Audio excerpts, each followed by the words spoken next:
Welcome to the place where we learn about and learn from the leaders in our field who are powering human creativity. I am Aaron Dworkin, and this is Arts Engines.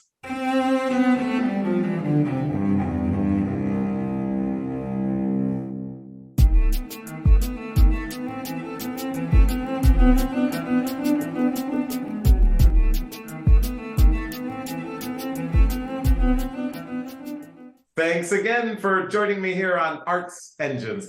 Today's guest is Alejandra Valarino Boyer, who serves as the director of Ravinia's Steans Music Institute. Alejandra, welcome to the show.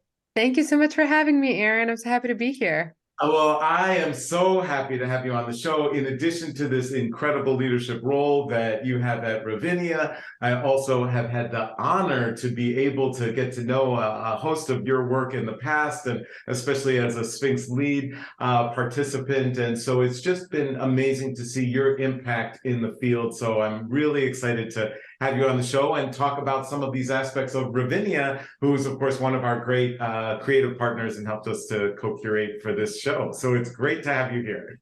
Oh, thank you so much. It's my pleasure. So I thought we'd kind of really focus in, everyone generally knows Ravinia, but if you could give us kind of just a quick overview of Ravinia, but especially what you're overseeing, which is the Steans Music Institute, and kind of just give us a sense of the scope and breadth and impact of the work that's taking place there. Sure, absolutely. So Ravinia Festival is just north of Chicago. It is, I believe it's the oldest music festival in the US. 1904 is when it started. And here at the Steans Music Institute, we began in 1988 out of a vision of being able to share the incredible artists that the festival was seeing on the pavilion with young musicians. So here at the Institute, we see classical and jazz musicians throughout the summer, and my job is as providing executive leadership for the Institute. Throughout the course of 10 weeks, we see jazz musicians who come through working on their own original compositions. We see string and piano instrumentalists who work on chamber music and sonata. And then we have a singers program that focuses on art song repertoire. So it's a really unique space for deep learning, really focused on artistry and collaboration, which makes it unique in its setting, is that we're really looking at those really close, intimate musical moments. That's so awesome. And as you think about that, right, because so many people who watch the show are, administrators in their own right, or looking at their programs, is there, as you think about the goals for the participants throughout the summer, are there any kind of ultimate goals, outcomes that you want to see in them because of this amazing experiences they're having with these artists?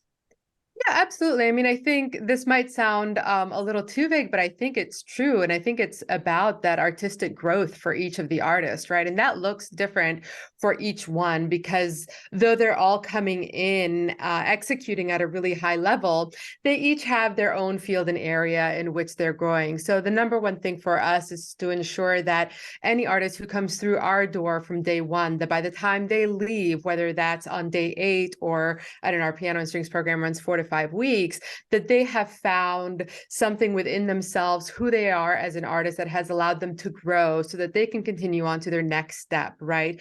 So that they are ready to take on whatever is next for them. Some of them are returning to graduate school. Some of them are really entering the professional world. And that's a really big one and an important part of it. We want them to grow as artists, find their unique voice, not what has been drilled into them as what their voice needs to be, really their own unique voice as they enter the world. And, peripherally to that is also building the network, the people that they come in here with their peers, the other fellows who they're working with. These will be their lifelong colleagues. They're going to continue to be out in the world working with these folks. So creating that really, really strong network within their colleagues, and then the faculty who are here to mentor them. Those become really important and crucial contacts for them moving forward.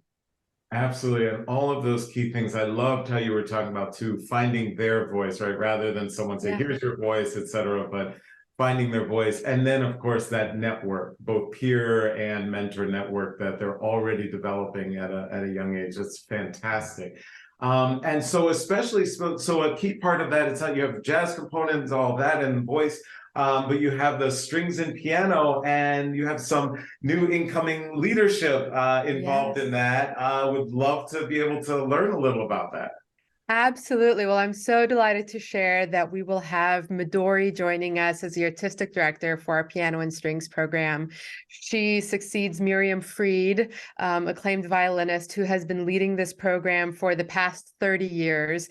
Miriam, yeah, I mean, it's pretty incredible. Miriam is really the founder of this program in so many ways and has built up the level of the artistry and musicianship that we see coming through this program.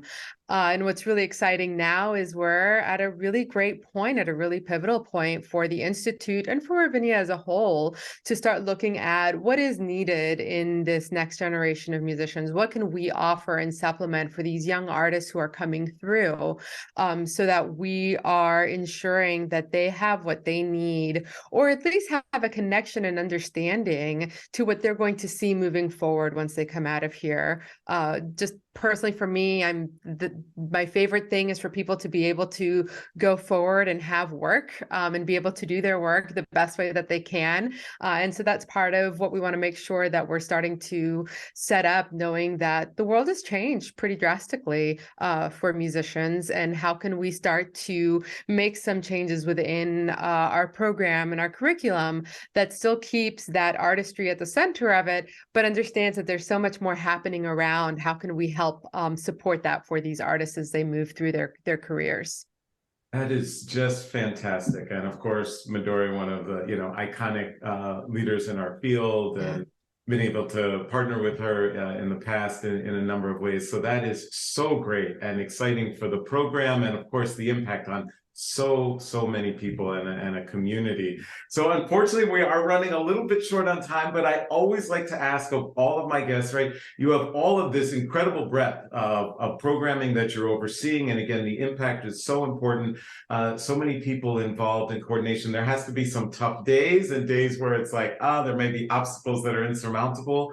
Just for all of the other leaders who might be watching, and who are, in administrative roles or artistic roles, is there any kind of mechanics or things that you do when times are the toughest as a leader to be able to overcome them, to be able to kind of deal with some of those challenges that sometimes are insurmountable? Sure. I mean, one of them, I think, is remind yourself that you're here for a reason. Know that you have been placed in this position for a reason, and lean on that, right? Remind yourself of that, especially in those tough moments. But the second thing, which I think is maybe for me even a little bit more important, is to know who your people are. Who can you reach out to in those moments, who can either give you guidance or just be that ear that's going to listen to you while you just let it all out. Know who those people are, hold them close, and build that support network. That to me is really important on those difficult days. Alejandra Valarino Boyer, you truly are one of the arts engines who is powering human creativity in our world. Thank you so much for everything you do in the field and everything you're doing at Ravinia. And thank you for being on the show.